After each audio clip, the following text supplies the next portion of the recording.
Hello दोस्तों, आधार study में एक बार फिर आप सबका हार्दिक स्वागत है। दोस्तों, जैसा कि आप सबको पता होगा कि रीट की विज्ञप्ति जारी हो चुकी है, जिसका काफ़ी लंबे समय से इंतज़ार किया जा रहा था। आखिरकार रीट की विज्ञप्ति जारी हो गई है। और दोस्तों, जैसे ही रीट की विज्ञप्ति जारी हुई, आप में से काफ़ी सारे स्टूडेंट्स के मेरे पास फ़ोन, मैसेज, कमेंट आने लगे। काफ़ी सारे स्टूडेंट के काफ़ी सारे ये सब डाउट्स हैं, इनको मैं सबको अलग करके लाया हूँ। अगर आपका भी कोई डाउट है योग्यता को लेकर, वेटेज को लेकर, एग्ज़ाम पैटर्न को लेकर, इन सब डाउट में अगर आपका कोई डाउट है तो आज की इस वीडियो में डाउट आपका क्लियर हो जाएगा। दोस्तों, इस विज्ञप्ति के बारे में मैं आपको सामान्य जानकारी दूंगा, तो आपका कोई भी डाउट होगा इन सब को लेकर तो वो आज क्लियर हो जाएगा।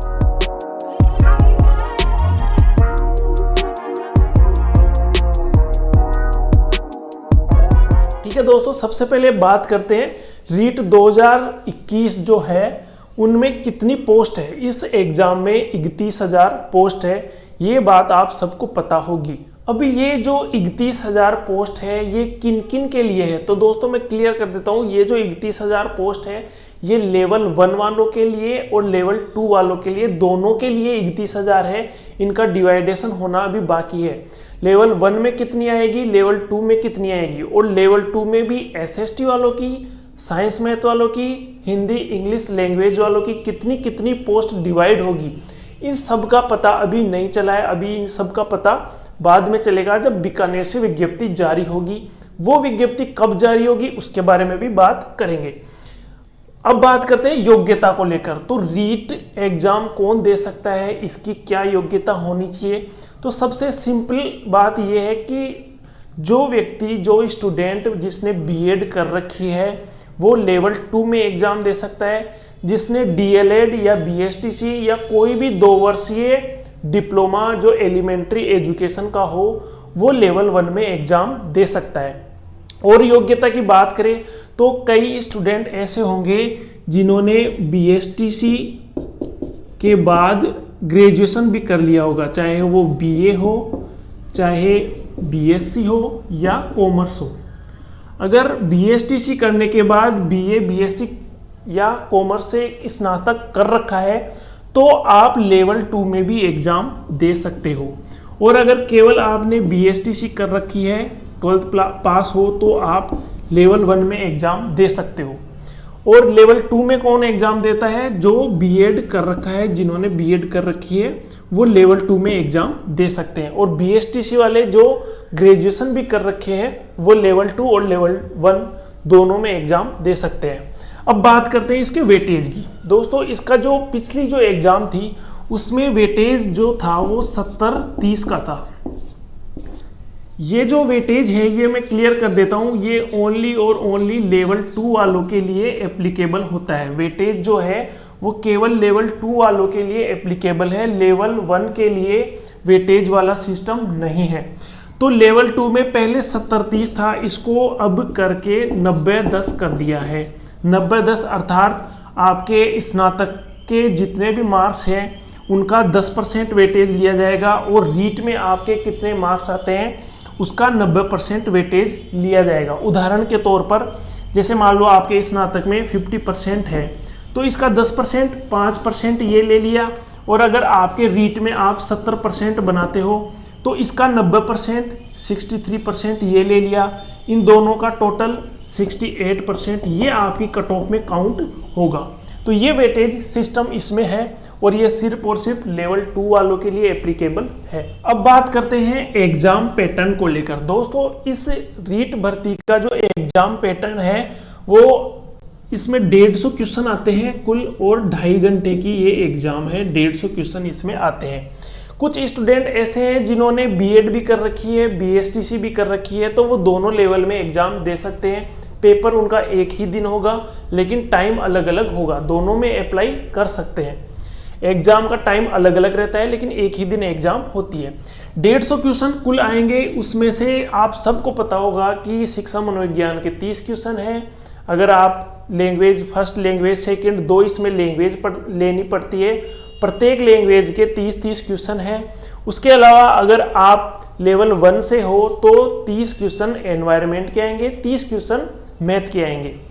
और अगर आप लेवल 2 से साइंस मैथ से हो तो 30 क्वेश्चन साइंस के आएंगे, 30 क्वेश्चन मैथ के आएंगे। अगर लेवल 2 एसएसटी से हो तो 60 क्वेश्चन एसएसटी के आएंगे।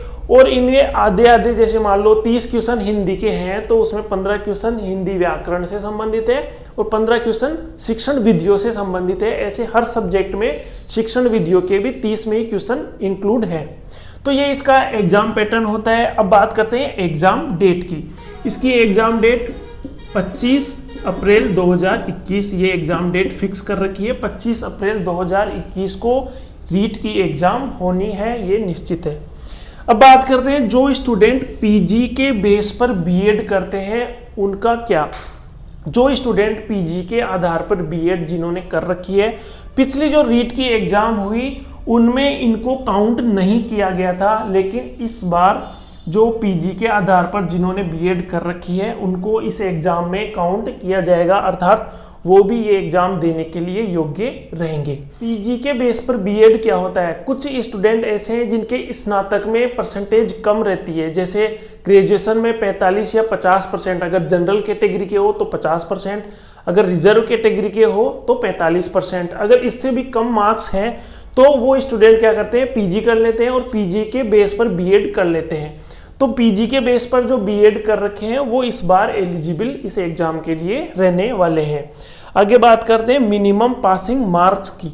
तो दोस्तों पिछली जो एग्जाम थी उसमें मिनिमम पासिंग मार्क्स 60% थे, लेकिन इस बार जनरल को छोड़कर एससी, एसटी, ओबीसी, ईडब्ल्यूएस और एमबीसी के लिए 55% लाना इसमें पासिंग मार्क माना जाएगा। जनरल के लिए वही 60% रहेंगे। अब बात करते हैं अदर स्टेट वालों की। कई सारे स्टूडेंट ऐसे हैं जो राजस्थान से बीएड न करके बाहर अदर स्टेट से बीएड करते हैं, तो उनके लिए क्या नियम है उसमें एक लाइन ये आपको मिलेगी 2007 से पहले 2009 के बाद, तो वो मैं आपको बता देता हूँ। जिन अभ्यर्थियों ने 2007 से पहले बीएड की है उनके लिए ग्रेजुएशन में मिनिमम जो मार्क्स है उनकी कोई बाध्यता नहीं है। 27/9/2007 से पहले जिन्होंने बीएड की है, इससे पहले जिनकी डिग्री कंप्लीट हो चुकी है या उन्होंने इससे पहले एडमिशन ले लिया है।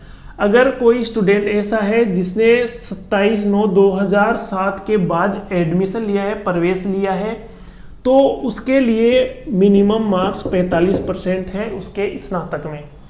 और 31/9/2008 से पहले भी अगर किसी ने एडमिशन ले लिया है तो उसके लिए भी 45% मिनिमम मार्क्स है।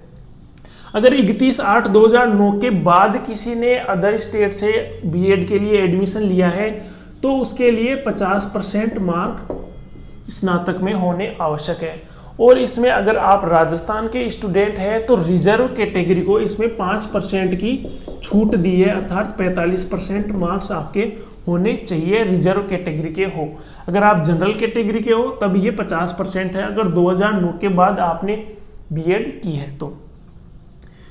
अब बात ये अदर स्टेट वालों की बात हो गई, जो अदर स्टेट से जिन्होंने बीएड कर रखी है उनकी बात हो गई।